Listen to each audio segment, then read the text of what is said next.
Thank you for listening to the Allender Center podcast. I'm Dr. Dan Allender. And I'm Rachael Clinton Chen. We're fiercely committed to providing hope and healing to a fragmented world. And restoration for the heart. Thank you for joining us. Let's get this conversation started.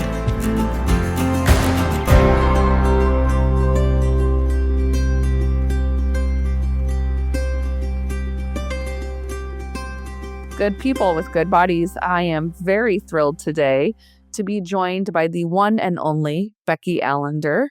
Welcome, Becky. That is so funny. I don't think I've ever been introduced that way, but it makes me feel very one and only special. Well, you are the one and only Becky Allender, and I'm interviewing you today without Dan, and we'll get a chance to talk more with Dan next week, which I look forward to. But it's such a privilege for me to get to have this space with you, and I'm really looking forward to it. Thank you. I'm glad to be here. Yeah, with you alone, Rachael. It's great. Yeah.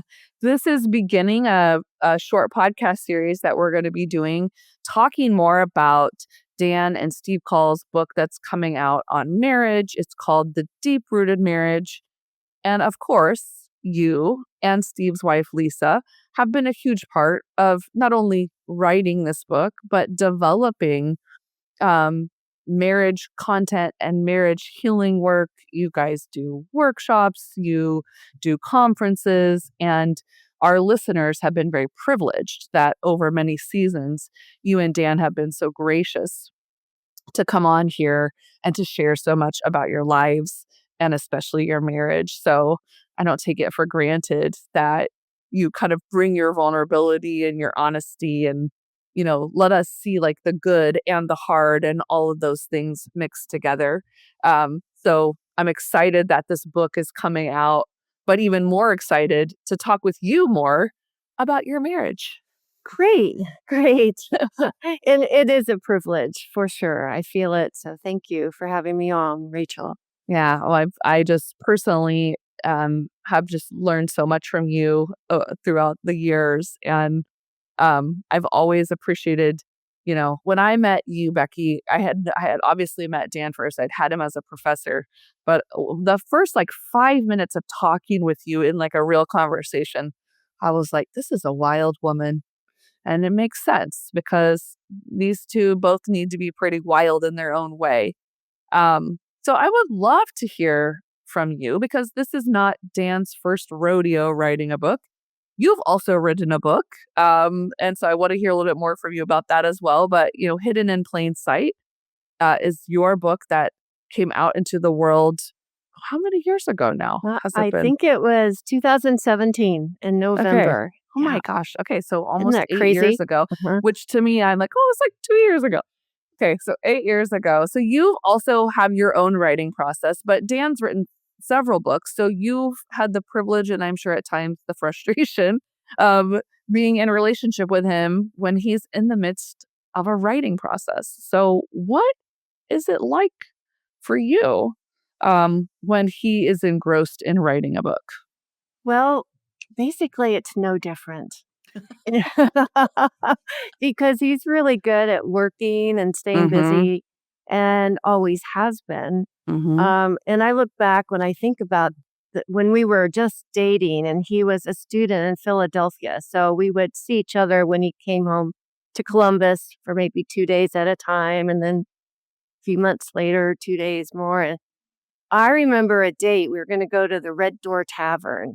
And beforehand, I memorized 5 points that I was going to bring to him with assurance that he could not be a lazy man. Because to me, I was seeing the student on breaks. And then I became concerned, I'm not sure he's a hard worker and that's not going to work for me.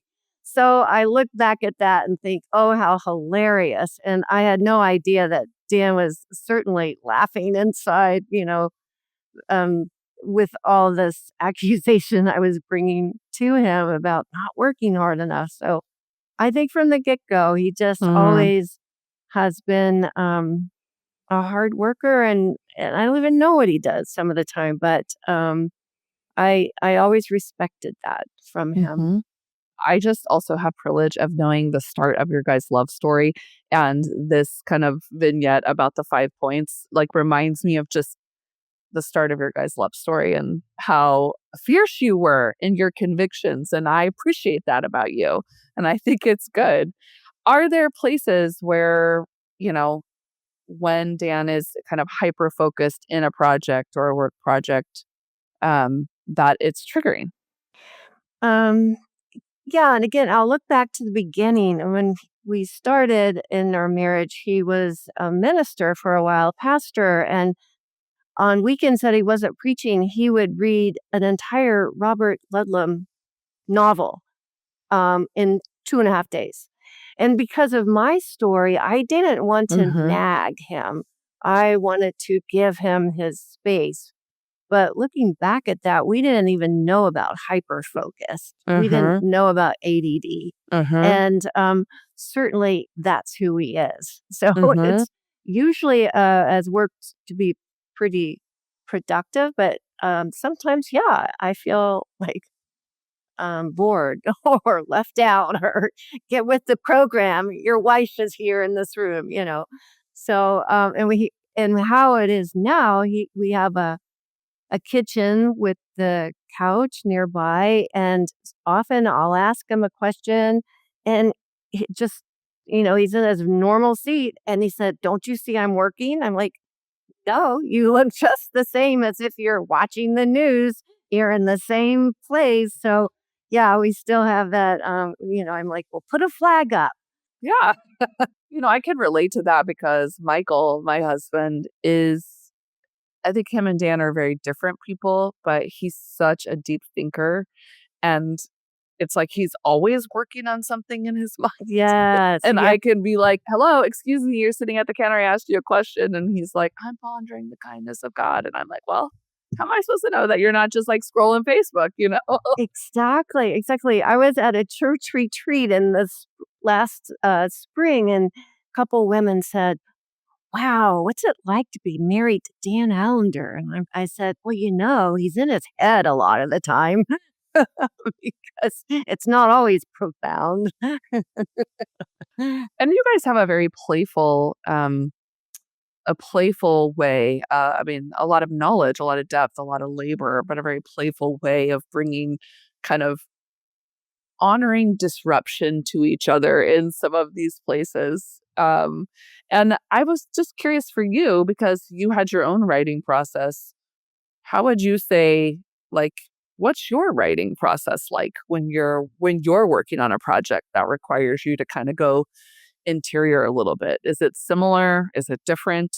I think probably both, different and the same. To me, the hardest thing is to know what to write about. And so if sometimes I'll have Dan help me to know. And with Red Tent Living, there was always a phrase, which to me that made it fun, like a puzzle, how to do that. So I've not been writing regularly, and I'm being prompted in my heart to come up with some ways to get me back in the writing scene. So I'm not sure if that answered your question, but I do like Dan's feedback, and I do because a lot of times they'll say, delete it, the whole thing, it's bad, and I'm usually not that, in the beginning of it, so not that wedded with it. So I'm just grateful that I didn't waste more time on it. So I think what I do is I ask him more often for help than he would ever think of asking me for help, which works. It's time efficient.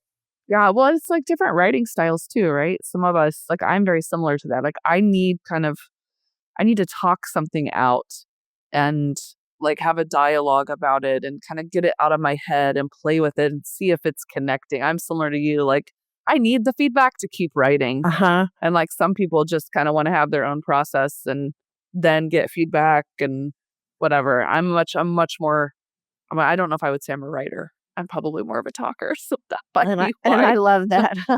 Yeah, but this book, Deep Rooted Marriage, I mean, you guys have been doing marriage work for a long season, whether it's been like formal or informal.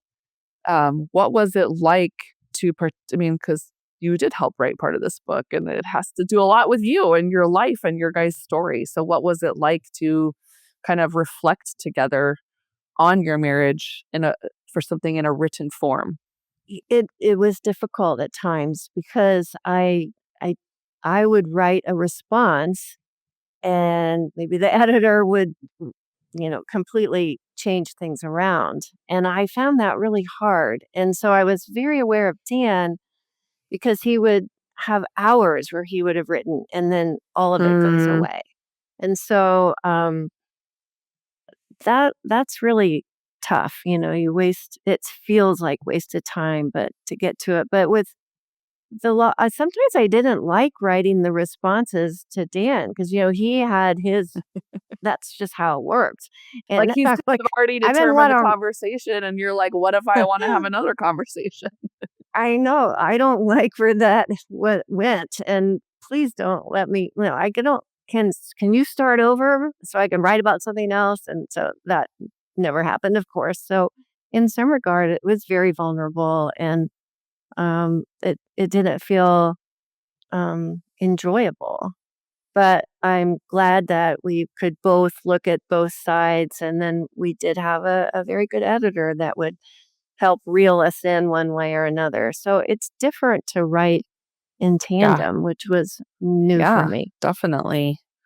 Um, in some ways, probably like a follow up to that question is like, how does this work you all do to talk about how to support marriages, how to help marriages thrive, whether that's in writing or the workshops or conferences or the intensives that I know you guys have gotten to do with Steve and Lisa and Reconnect. How has that like shown up as like a benefit for you? Or, you know, maybe you'd say it doesn't, and that's okay too. But like, how are there ways that it's kind of invited you to deeper work? Um, and what would be some of those kind of key areas that of marriage work, that people would need to hear? Like, yeah, this is the work we're doing that's ongoing, and here's some of the work you'll probably be invited to. Yes, yes. Well, Dan has been teaching on marriage and written other books on marriage, but I feel like this one um, is completely different in the way it causes us to remember our own Mm, story, our family of origin, and then how that set us up to be who the people we are. And so therefore you're like things that will irritate me about Dan, I'll be like these hmm. triggers, what we call them. I have grown through the Allender Center trainings to understand more of how I was raised, what my mother and my father and their issues brought as they raised me. And so what it's done is it's a whole new Uh, deal right now. Given we married in 1977, it's like now we have this new way of addressing um, our hurts or our anger. We have a deeper layer to go to, like, why? Why? And so there's a curiosity that's new with us. And, I guess that phrase, you can teach old dogs new tricks. It's really true. Like, who knew that the last few years, well, hmm. 14, I think, since the Hmm. Allender Center, and I've been hearing all the teaching that the whole teaching crowd has done over these years, and it's changed my life. So, number 1, I think it's allowed me to be kinder to myself and also allowed me to see, oh, how different Dan is. Like, I love, on the whole, Dan is not a defensive man. I find that miraculous.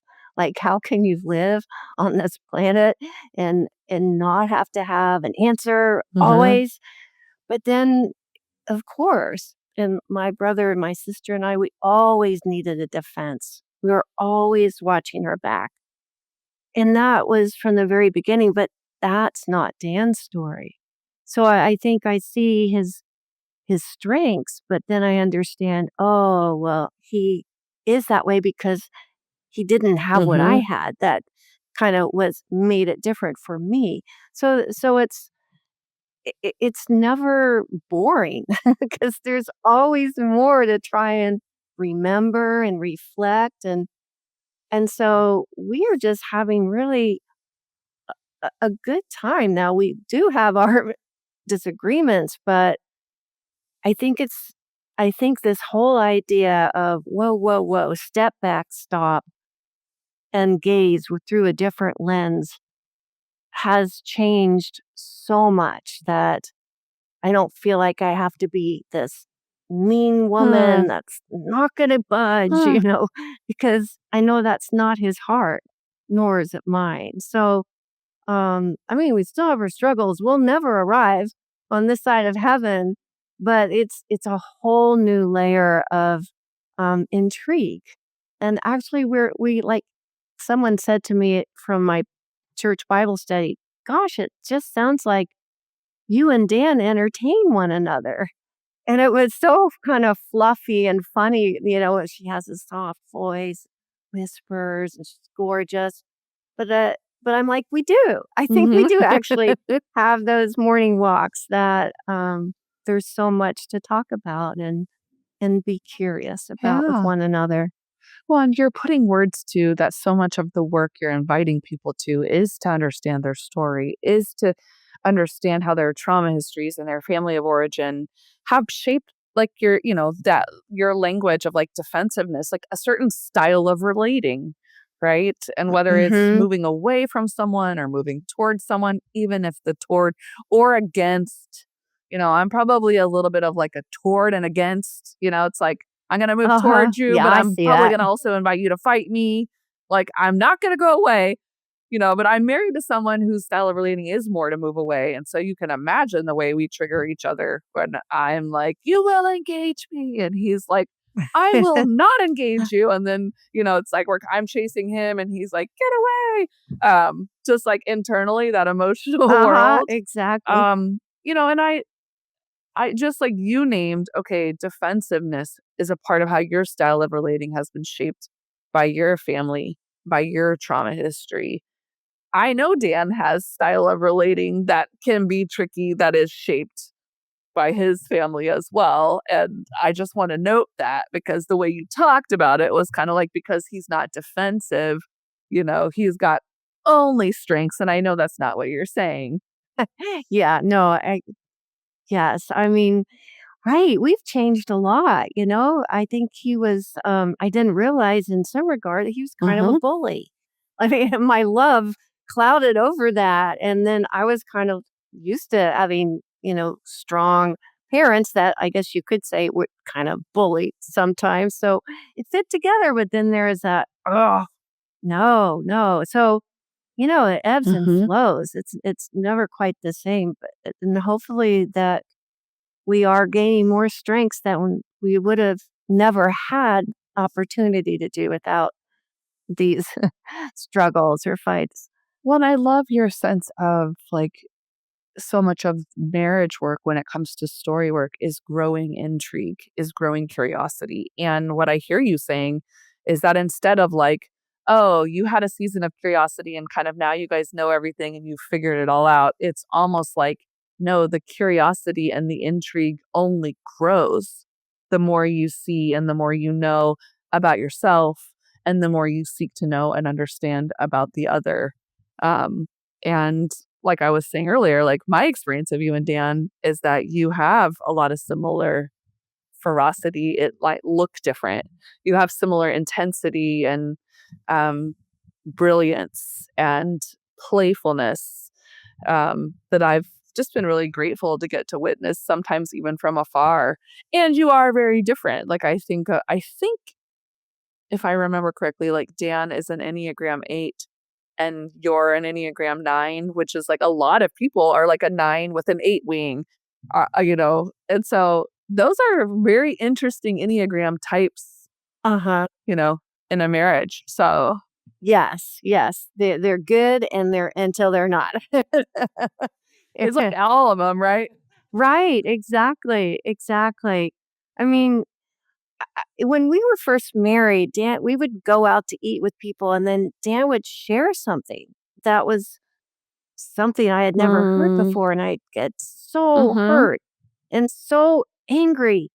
And I tried to figure it out on my own. I'm like, maybe it's because of his mother who wanted to always know things that he just withholds information. And and then like I really tried hard to give him an Mm-hmm. out. And that wasn't it at all. It's just he's life is fast. And I've had to say, tell me things before we're in a setting where I feel so left out. And so, that's a trigger for me Uh-huh. too with his life through all the Uh-huh. students. My goodness, since 1982, I don't always feel a part of things. So it's always flowing and we're always like stepping back, and then it's really good to be able to sit down and talk it through, which I hope this book and the companion guide, I hope it's like not arduous. I hope it's like, oh, wow, this is a new way, or, now I'm going to have my say in it Mm-hmm. all because there is a time to process.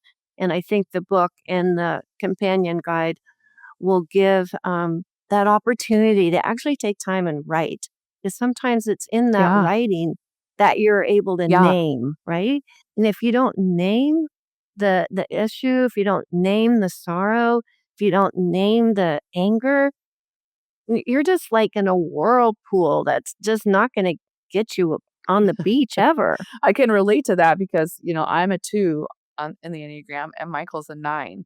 And when you read about like, oh, these 2 go together really well. But then when you read about like what are the kind of, I don't know, challenges, it's like these 2 will kind of avoid conflict and not tell the Oh truth about my like what's goodness. actually like in the water to like try to hold on to the union, but then it's like the 2 will get passive aggressive and the 9 will get passive aggressive, and that's how they'll be communicating their hurt but like not directly. And I think your sense of saying like, yeah, you can't change what you can't name, like sometimes the first step in leaning into healing a marriage or growing greater intimacy or depth is finding the honesty to tell the truth about how you feel, even in the terror of like, what does that mean, for our bond, for our union? And are there other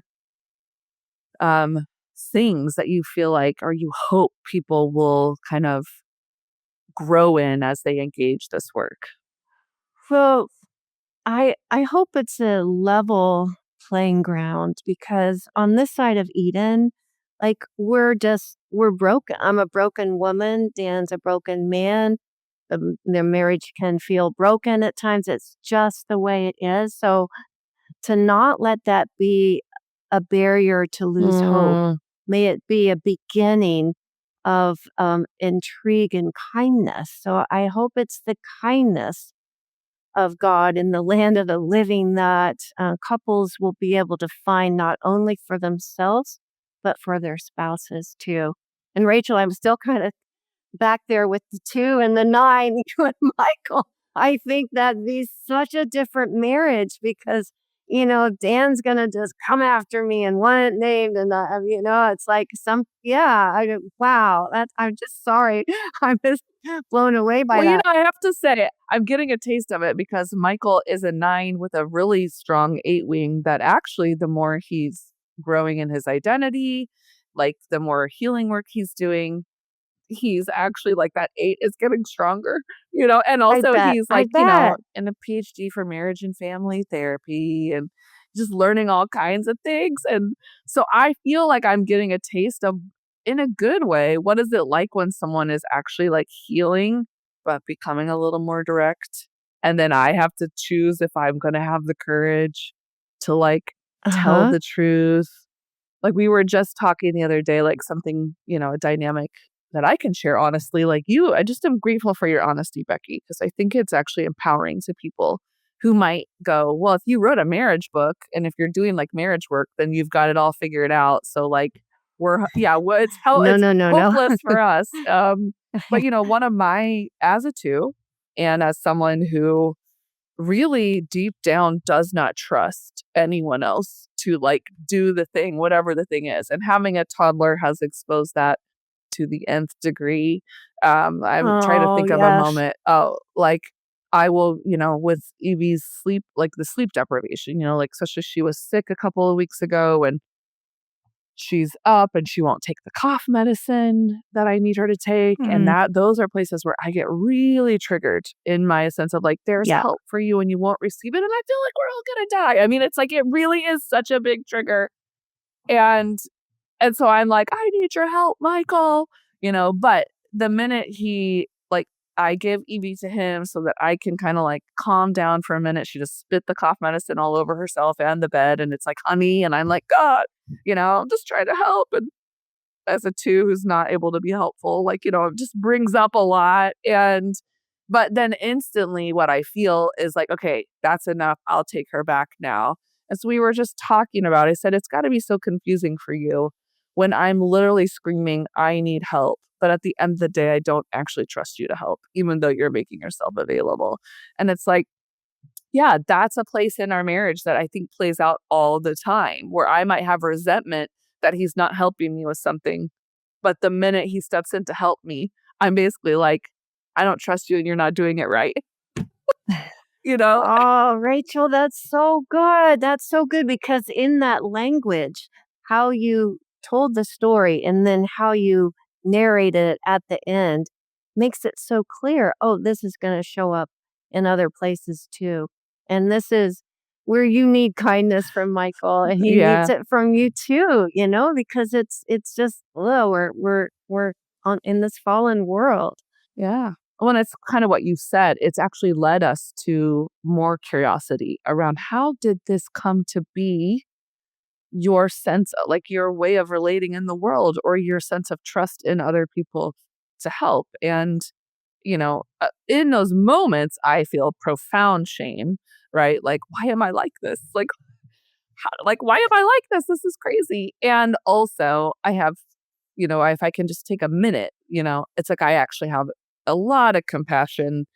What's hard is when the kind of compassion or the knowledge doesn't lead to instantaneous change, like, okay, so I understand why I'm doing this and it's happening. And so like, I'm just going to stop doing it. Right. And it's like, no, we're going to be in this pattern. Not that it doesn't change or shift or get less severe or, have growth or like I can, have deeper trust. I've already seen that. But I'm like, yeah, this is probably going to be a pattern that plays out for us over a long season. And I do take hope in what you're saying that like we're not alone. It's not like, oh, this book is just for the struggle bus people. It's like, no, we can all grow. There's opportunity for growth Uh-huh. for all of us. There is. And it's actually it's kind of a new fun because you forget until someone says, "What was it like when you were 5?" Mm-hmm. Going to kindergarten. And oddly enough, I have a lot of memories. I don't have any memories of kindergarten. So we play this out with conversation as we walk or as we're in the car, and it's opening up so much Mm, more to understanding who not only your spouse is, but who yourself is. So I think I'm really hoping that this book just allows people for a whole new awareness of, oh, how to do this life together. And as you mentioned in the Enneagram, and there's all certain ways that we can classify ourselves that actually is helpful. And but still, it gets down to the end of the time, and you didn't trust for that cough medicine to be helpful for Michael. We can talk all we want, but still, we're just like that's who we yeah. are. Well, it's like kind of part of what you're saying is making me think of Gabor Mate. He's the trauma specialist. And actually, I watched his documentary, The Wisdom of Trauma. And it made me think of you and Dan a lot because his wife is in the documentary and she talks about how like in his early career, he was gone all the time, helping all these people. And then he would come home and just be depleted and grouchy and kind of all the stuff that doesn't get tended to or nurtured when you're on the road and you're just pouring out, which she'd be the beneficiary of, the kids would be the beneficiary of. And Oh gosh, I've got to watch that. It's really good. And I thought of you guys because they were talking about how as they're getting older, as he's getting older and doing more work and becoming a more healed person, they've done work together to understand their stories and in some ways to understand the little people that are present with them as like the language they use. And they kind of end it by saying that what's been the great paradox of the marriage work they've done when it comes to trauma and story is that as they're getting older, they miraculously actually feel like they're getting younger because they're getting to know these younger parts of them are now more a part of the marriage, a part of the story. Oh, it's so true. It's so true. And then there's tenderness, right? Then there's more tenderness and there's more kindness and then all those good things because, yeah, as we're getting older, our young selves are still with us and we haven't really thought about them until in the last decade. And so it's new, but it is more childlike, I think, what comes from being fully integrated, I guess is I really want to watch that documentary. That sounds stunning. Yeah. I mean, yeah, it's such a different time. I mean, Dan still works a lot. He's just not on the road, but so that there's, at least he knows the, street names where we live now. Before we would just keep moving. He never knew any street name. Goodness. He's always gone. Oh my goodness. You hold, and I think that's why I'm grateful that you came today and are sharing your wisdom and your life and your stories because you do hold a lot of wisdom and you have lived a lot of life. And the fact that you're still invested in doing this work in your own marriage, I think gives great encouragement to all of us that like we always have an opportunity to become more youthful, to become more curious, to become more tender, and I think more courageous. Yes. Oh my gosh. Anything else you would want our listeners to hear as we bring this conversation to a close? No, it was just a privilege to be with you, Rachael. Thank you for your wisdom and for your questions and just the joy of being with you. Well, it's just such a privilege. And I want to give another shout out to Hidden in Plain Sight as well, because I think you've brought some of that story into this conversation. So if you felt like you could really relate to some of the things Becky was saying, I think you would find her book to be just a healing balm and also deeper revelation into who Becky Allender is. And next week we'll invite Dan back to the table, have more conversation, in part 2 of this conversation around, deep-rooted marriage and also your guys' marriage. And so thank you again, Becky. So good to be with you. Oh, my pleasure. Thank you so much, Rachael.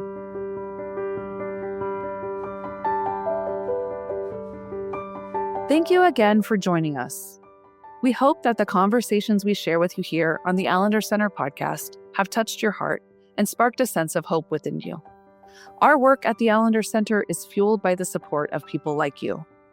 As a nonprofit organization housed within the Seattle School of Theology and Psychology, our mission is to boldly engage the impact of trauma and abuse on the human heart and to provide hope and healing to individuals, families, and communities. Your contributions directly contribute to making this vision a reality. If you feel moved to join us in this work, we invite you to consider making a one-time or monthly gift. Your donation, no matter the size, plays a significant role in bringing the hope of redemption and healing to so many. To give, simply visit theallendercenter.org/give. Once again, we extend our heartfelt gratitude for your support. Together, we can continue to bring hope and healing to those who need it. Thank you.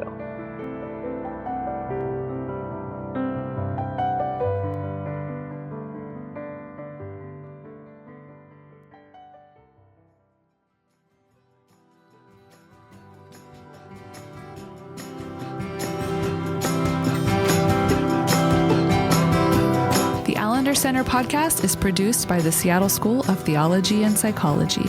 If you'd like more information about the Allender Center, you can look at theallendercenter.org.